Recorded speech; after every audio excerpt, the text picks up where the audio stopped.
पेढा असाना तू जसं म्हशीचं वगारू बोकळत वादाडाक वादाडाक वादाडाक कुणीकडे मिळणं ताळ आणि तरी म्हणते मा पेढा जेवलाच नाही आणि जरा आज सुकल्या म्हणून दिसतोय तू खाय त्याच्यावरची मका ते जरा तयार होईल. महाराज मुली काय कमी नाही आहेत. माझं मत नाही की मुलाला तुम्ही हे करू नका, पण मुलीचा द्वेष करू नका. मुलीला स्वाभिमानाने सांभाळा. तुमचं उद्याचं भविष्य मुली स्वाभिमानाने सांभाळा. बऱ्याच जणांनी मुली महाराज गर्भात मारल्या म्हणून आज हे तुमच्या गावामध्ये 5-50 बिगर लग्नाचे आहेत ना, त्याला कारणच तुम्ही आहेत. याला कारणच तुम्ही आहेत. तुम्ही गर्भात जर मारले नसते ना, हे 5-50-100 जे गावागावात आहेत याचं कारणच ते. फक्त तुम्ही गर्भात मारल्यामुळे तसे. म्हणून मुलीचा कधी द्वेष करू नका. ही ती घरातली लक्ष्मी आहे, तिचा आदर करा, सन्मान करा. भगवान सूर्य म्हणतात, ऋषींनो ज्यावेळी दक्ष प्रजापतीकडे सतीनं जाण्याचं ठरवलं, महादेवाने समजावलं देवी काही ठिकाणी आमंत्रणाशिवाय जाऊ नये, काही ठिकाणी बिगर आमंत्रणाचं जावं. म्हणले प्रिय मित्र जर अडचणीमध्ये असेल तर आमंत्रणाची वाट पाहू नये.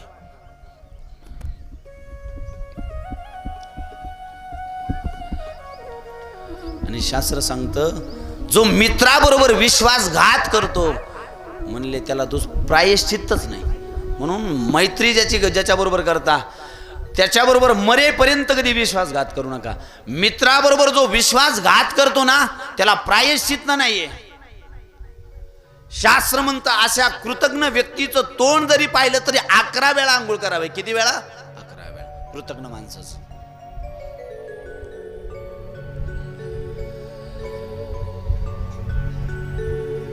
भगवान सूर्य म्हणतात, ऋषींनो सतीनं समजूनही काही ऐकलं नाही. आणि इथं बसलेल्या पुरुष मंडळीला माझी विनंती, कधी कधी तुम्ही यांना सांगत असतात आणि ह्या ऐकत नसतात. तुम्ही टेन्शन घ्यायचं नाही. यांनी महादेवाचं सुद्धा ऐकलं म्हणून तुम्ही लोड घ्यायचा नाही, बिलकुल. आणि इथं बसलेल्या म्हाताऱ्या माणसाला माझी विनंती आहे, समजून सांगायचं फक्त 3 वेळा. किती वेळा? 3 वेळा. चौथ्यांदा स्वतःच्या मनाला समजून सांगायचे का आता समजून सांगणं बंद कर. दुसऱ्याला समजून सांगणं खूप सोपं आहे बरं, स्वतःच्या मनाला समजावणं खूप अवघड आहे. दुसऱ्याला चहा पिऊ नको म्हणणं खूप सोपं आहे, स्वतःला सुरतो का पाय अगोदर.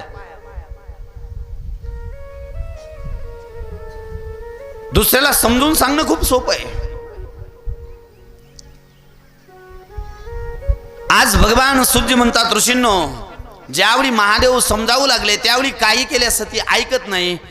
आणि शेवटी सती निघाली. परंतु जाता जाता मनामध्ये विचार केला, महादेव तर एकटेच आहेत घरामध्ये, म्हणले यांच्या खाण्याची व्यवस्था करावी लागेल. म्हणून हिनं 15 दिवसाच्या भाकरी एकदाच थापून ठेवल्या. महादेवाला म्हणले देवा जोपर्यंत चावतात तोपर्यंत खा, वाळल्या का मिठाच्या पाण्यात बुडून खा, शेजारीन तुम्हाला डबा देणार नाही. तेवढी मी शेजारणी बरोबर चांगली वागत नाही. मी शिव महापुराणातलं सांगतो बरं, हे तुमचं मी काही सांगत नाही. मला तुमचं सांगून काय उपाशी राहायचं काय? नाही, तुमचं नाही हे. महाराज पूर्वी गावातल्या एखाद्याचं लग्न जमलं तर गावातले मनाचे 15 दिवस तुम्ही शेताकडे डुकून पाहू नका, गुरा जनानाकडे डुकून पाहू नका. तुमचे गुरं जनावरं मी सांभाळतो, तुम्ही 15 दिवस मालक शेताकडे सुद्धा यायचं नाही. आणि आता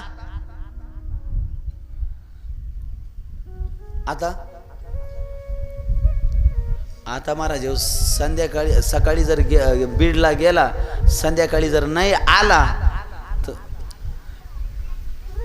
गाईचं दूध कोणी काढत नाही, तिला कोणी चारा टाकत नाही. का म्हणले पहिल्यासारखी माणसं तशी इमानदार राहिलीच नाही, एकलखुरी माणसं झाली. पूर्वीच्या गायी महाराज कोणाला दूध काढून देत होत्या, आता गायी सुद्धा एकलखुरी झाल्या. ती मालकालाच हात लावून देते, दुसऱ्याला हातच लावू देत नाही, लगेच लाता मारते. का? याचा परिणाम, हा परिणाम का झाला? पूर्वी गायी का अशा, पूर्वीचे माणसाची मानसिकता तशी होती म्हणून प्राणी सुद्धा तसे होते. तुम्हाला वाटतं का तुमच्या आमच्या विचाराचा परिणाम फक्त तुमच्या आमच्यावरच होतोय? तुमच्या विचाराचा परिणाम या सृष्टीवरील प्रत्येक जीवजंतूवर होतो.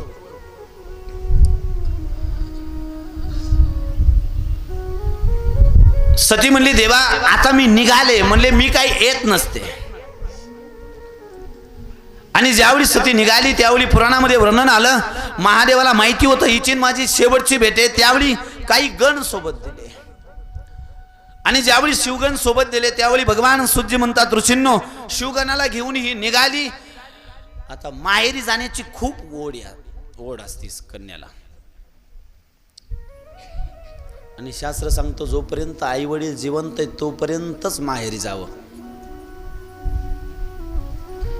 आई वडील गेल्यानंतर शक्यतो माहेरी टाळावं. जाऊ नये माता जमीन आहे बिलकुल. गेल्या पाहुण्यासारख्या थांबल्या आल्या, नाही तर ही गेली माहेरला 15 दिवस तिकडच. ती वहिनी म्हणती कधी जाती काय माहिती अवदासा. नाही अंतरवालीतली वहिनी तशी नाही बरं.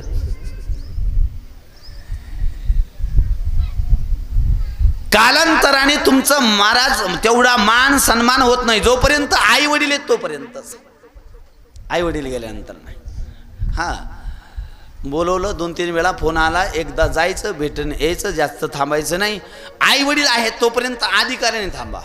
हा आई वडील आहेत तोपर्यंत तुमचा अधिकार आहे, तुमचा लाड आहे, तुमचा पाहुणचार होईल, तुम्हाला जे आवडतं ते खायला मिळेल, मान मिळेल, सन्मान मिळेल. परंतु आई वडील गेल्यानंतर नाही.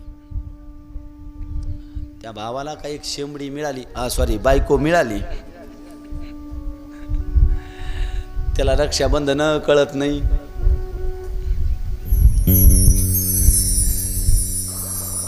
भाऊबीज कळत नाही. ते 2-3 शेंबडे पोरं आणि ते फिरत तिच्या माग. नातं बदलतं बरं. हे पुराण आहे बरं.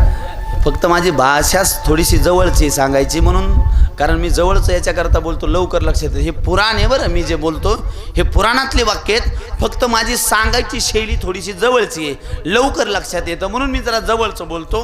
पुराणातलं बोललो तर तुमच्या लवकर लक्षात येणार नाही.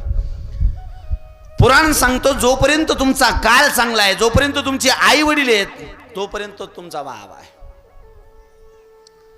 ज्यावेळी सती माहेरी निघाली त्यावेळी पुराणामध्ये वर्णन आलं, इकडे दक्ष प्रजापतीने सर्वांना सांगितलं होतं जरी सती आली तर तिचा कोणी सन्मान करायचा नाही, तिला कोणी व्यवस्थित बोलायचं नाही. आणि महाराज सती ज्यावेळी निघाली त्यावेळी मोठ्या आनंदामध्ये निघाली होती. मी माझ्या बहिणीला भेटल, मी माझ्या वडिलांना भेटल, मी माझ्या आईला भेटल, मला पाहिल्यानंतर सर्वांना आनंद होईल. आणि पुराणामध्ये वर्णन आलं ज्यावेळी सती ही कणखली या ठिकाणी आली, महाराज बहिणीनं पाहिलं आणि पाहिल्याबरोबर बहिणी हसू लागल्या.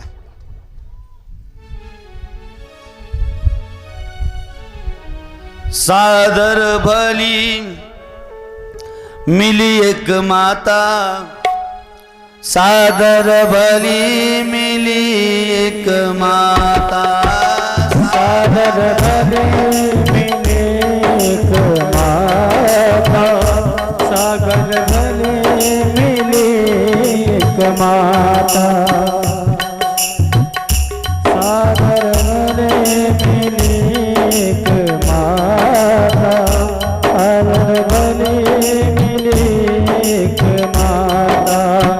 भगिनी मिली बहुता मुस्काता, भगिनी मिली बहुत मुस्काता.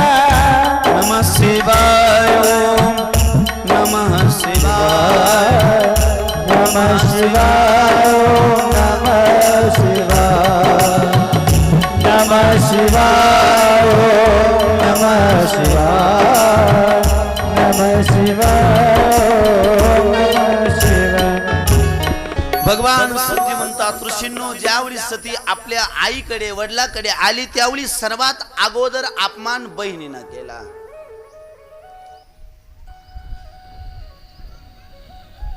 एक बहीण हसत हसत आली सतीला म्हणू लागली तुझ्या नवऱ्यात काही बदल झाला की नाही.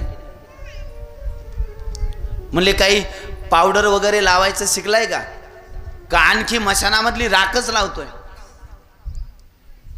काही पावडर फिरवून लावली, फिरून लावली, फिरूनच लावा लागते ना, तशी लागतच नाही ती. नाही इथं कोण लावीत नाही, फिरूनच लावायला लागते ती. दुसरी बहीण हसत हसत समोर आली, दुसरी बहीण म्हणू लागली काही राहण्याकरता घर वगैरे बांधले का आणखी मशानातच राहतो.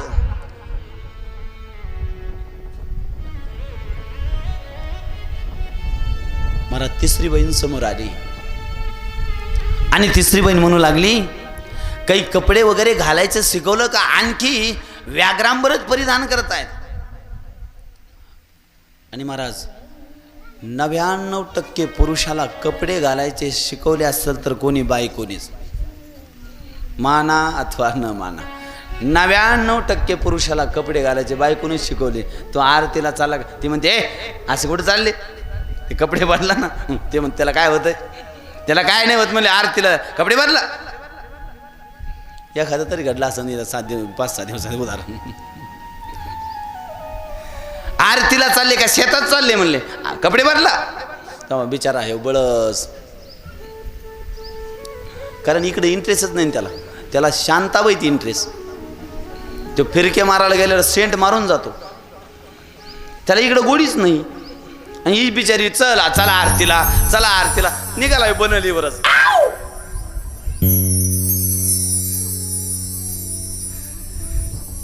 ज्या कामामध्ये गोडी असते त्या कामात माणूस नटत बरं. हा,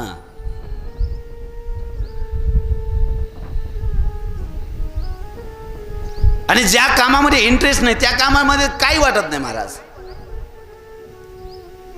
आणि माझी एक विनंती आहे, नटायचं झालं तर फक्त देवा करता नटा, माणसा करता कधीच नटू नका. तुम्ही देवाला आवडावेत असं नटा, माणसा करता नाही. जी आवड तुमची आता आहे माणसाची, ती संपणारी आवड आहे. जवळ येऊन बोलतो लवकर लक्षात येईल. लग्न झाल्यानंतर 1-2 वर्ष तुम्ही जेवढ्या तुमच्या नवऱ्याला आवडत होत्या तेवढ्या आता आवडत. खरं सांगा तुम्हाला, मोसोबत शपथ आहे, खोटं नाही बोलायचं. मावशी तिला सांभाळ, त्याला नको हात लावू बाई, नको हात लावू त्याला, ते लय अवघड येते.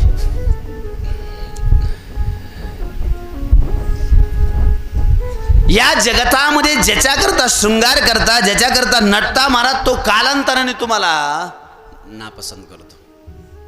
आणि एक सांगू, शेवटपर्यंत पसंत करणारा तुम्हाला फक्त माझा महादेव आहे. शेवटपर्यंत.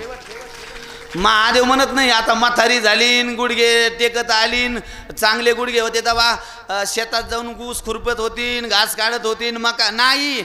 आली स्वीकारे, बेलवाय जेलवाय आणि माझ्यासमोर रडून मोकळी होऊन जा. फक्त महादेव. महाराज म्हातारपणी रडायची जरी इच्छा झाली ना तर तुम्हाला कोणी जवळ बसून रडू देत नाही. हा, म्हातारपण खूप अवघड आहे बरं. तारुण्यात असे कामं करा की म्हातारपणी रडायची वेळच नाही आली पाहिजे, असेच कामं करा. तारुण्यात असे कामं करा की म्हातारपणी तुम्हाला रडायला माणूस सापडला नाही तर समजायचं आपण कर्म चांगले केले नाही. काही काही म्हातारे म्हणतात ना, महाराज कुठं मोकळं करू हृदय, कुठं मला असं ढसा ढसा रडता येईल, कोणासमोर मला असं वक्ता येईल. जागाच राहिली नाही.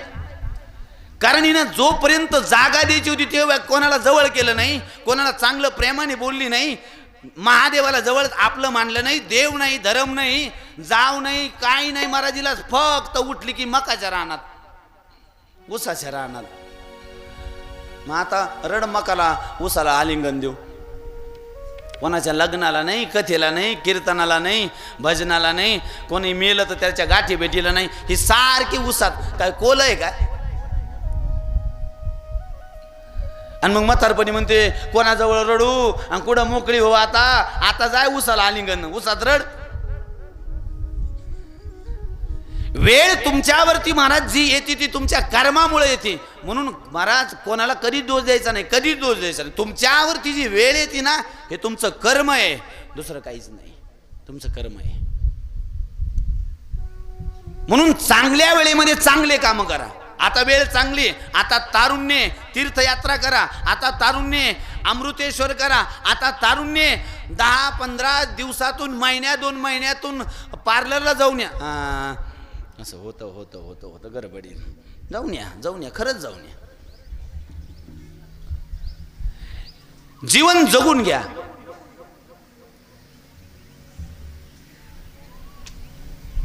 ज्या गोष्टी तुम्हाला नंतर रडवत्याल, म्हणून शास्त्र सांगतं जीवन जगत असताना लहानपणापासून छंद देवाचा लागाव. लहानपणापासून आणि दुसरी इथं बसलेल्या पालकाला माझी विनंती, मुलाला जे आवडतं तेच करू द्या, तुमच्या आवडीनुसार करून देऊ नका. त्याला जे आवडतंय, त्याला डॉक्टर व्हायचं असेल तर त्याला डॉक्टर होऊ द्या, त्याला जर ढोर डॉक्टर व्हायचं असेल तर त्याला ढोर डॉक्टर, आणि त्याला जर म्हशीवाला व्हायचं असलं तर म्हशी घेऊन द्या. तुम्ही उगाच त्याच्या डोक्याला ओझं नाही, त्याला ज्या क्षेत्रामध्ये आवड आहे त्या क्षेत्रामध्ये जाऊ द्या. आता तुम्हाला दुसऱ्याचं सांगत नाही, मी माझंच सांगतो. आमचे जरा ते हरिभाऊ बागडे पाहुणे आहेत, बहिणीला माहिती आहे, आणि घरच्याला वाटायचं मी शिकाव, तिकडं कारखान्यावर वसीला आहे, नोकरी लागल, पण मी शिकलो, मला आवड इकडं होती. घरच्याला वाटायचं यांनी नोकरी करावं, तिकडं शिकावं, शाळा चांगली, नाही शिकलो मी. मला आवडतंय काय, मला लहानपणीपासून भजन पूजन आवडतंय, आणि मी तिकडं कशाला शिकू, नाही शिकलो मी. घरचे परेशान. मला सांगायचा भाव आहे, तुम्हाला जे आवडतं त्या क्षेत्रात तुम्ही यशस्वी होता.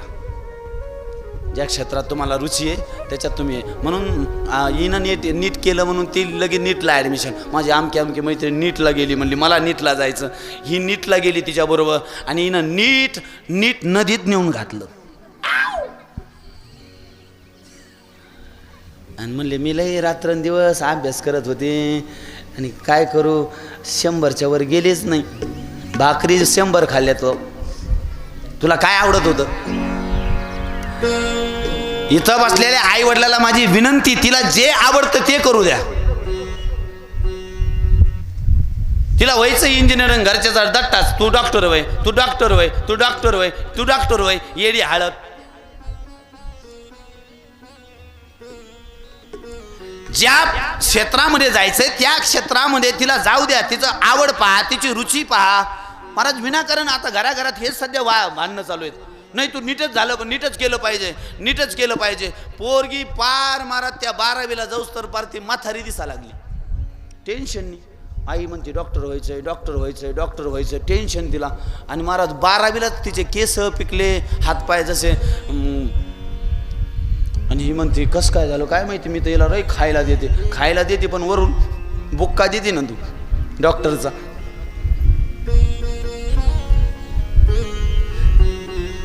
आता घराघरामध्ये सध्या हेच वातावरण चालू आहे. महाराज 15 वर्षापूर्वी फॅड होतं डीएडचं, उठलं की सुटलं डीएड. त्यानंतर फॅड आलं इंजिनियरचं, आणि आता सध्या फॅड आहे नीटचं. कोणाला वाटतं मुलगा डॉक्टर, मुलगी डॉक्टरच करायची आपल्याला. करू नका या मताचा मी बिलकुल नाही आहे. त्याची आवड पाहन ते करायला. मला सांगायचं आहे, डॉक्टर होऊ नये या मताचा मी नाही आहे. बिलकुल डॉक्टर व्हावं. डॉक्टर झाल्यानंतर मेलेलं पेशंट त्यांनी 15 दिवस ICU मध्ये ठेवावं. 1 लाखाचे 10 लाख करावेत. काही अडचण नाही, काही अडचण नाही, काही प्रॉब्लेम नाही. वकील व्हावं, त्यांनी जे भांडण 10,000 मिटतं त्यांनी ते 10 लाखात मिटावं. काही अडचण नाही, करा ना, वकील करा.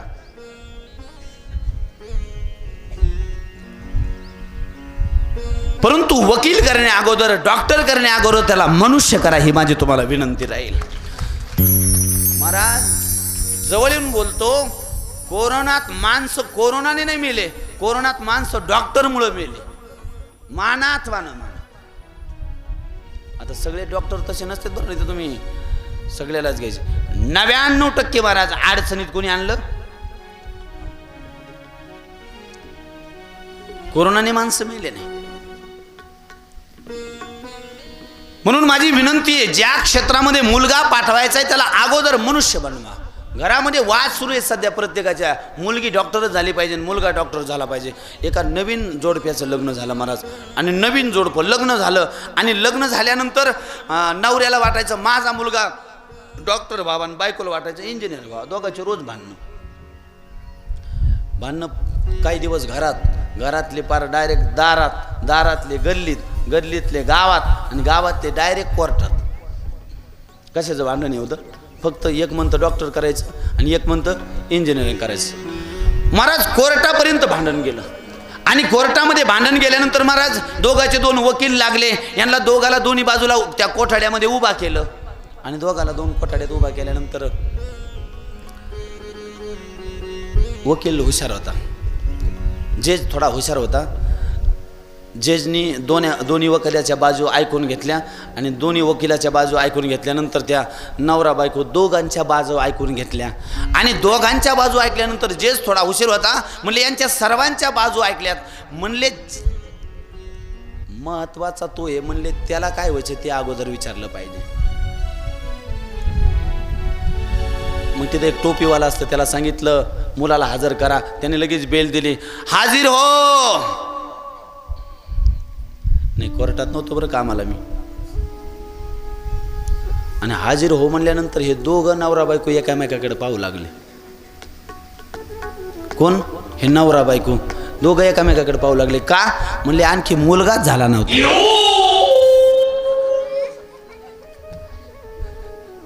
आणखी मुलगा झालाच नव्हता. होण्या अगोदर डॉक्टर व्हायचा, इंजिनियर व्हायचा, वकील व्हायचा. हे आमचं तुमचं असंच चालू आहे. त्याला आणखी मोठं होऊ द्या, लगेच त्याच्या डोक्यावर वजन नका टाकू, त्याला मुक्त जगू द्या. महाराज, मुलं बाहेर खेळताना दिसतात का तुम्हाला?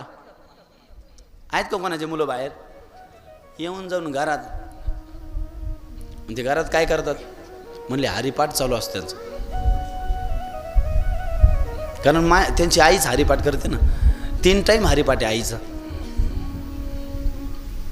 बाप आला तर महाराज काकड्याशिवाय झोपच नाही.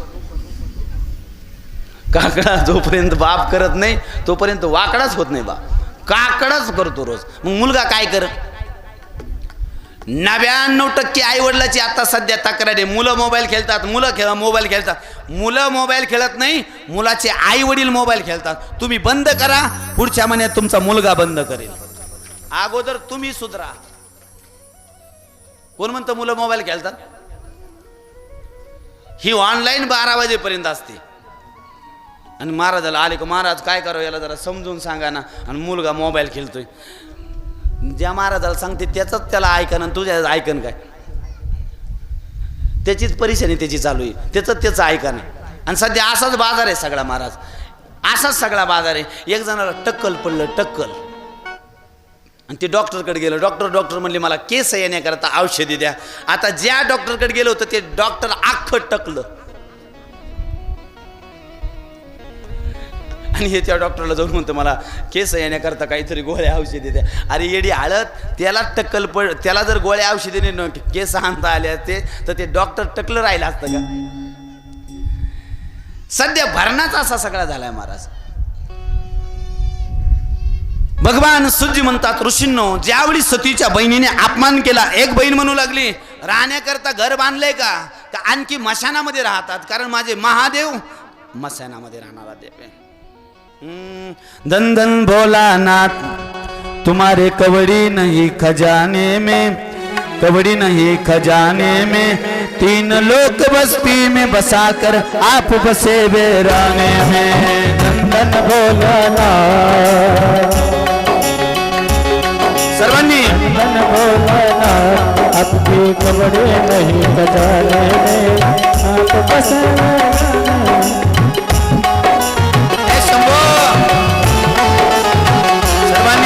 हे भोलेनाथ.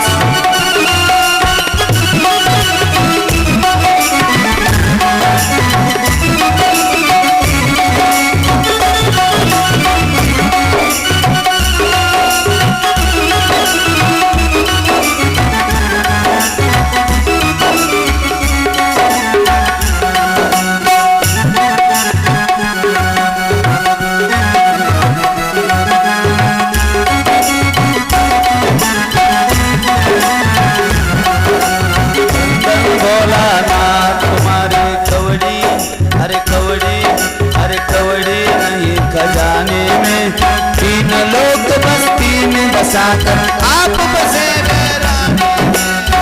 धन भोलानाथ तुम्हारे कवड़े नहीं खजाने में, 3 लोक बस्ती में बसाए आप बसे वीराने में. आशुतोष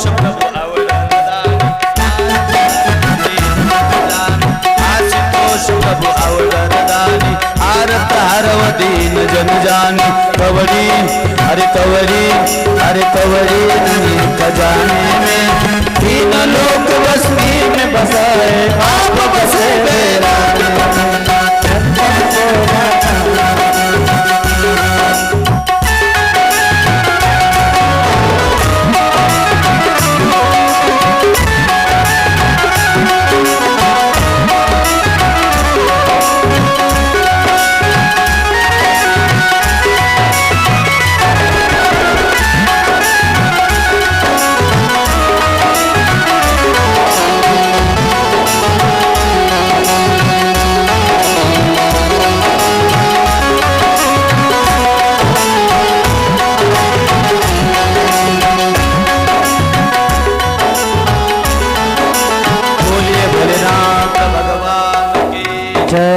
गणपती महादेव की जय. हर हर महादेव हर हर महादेव हर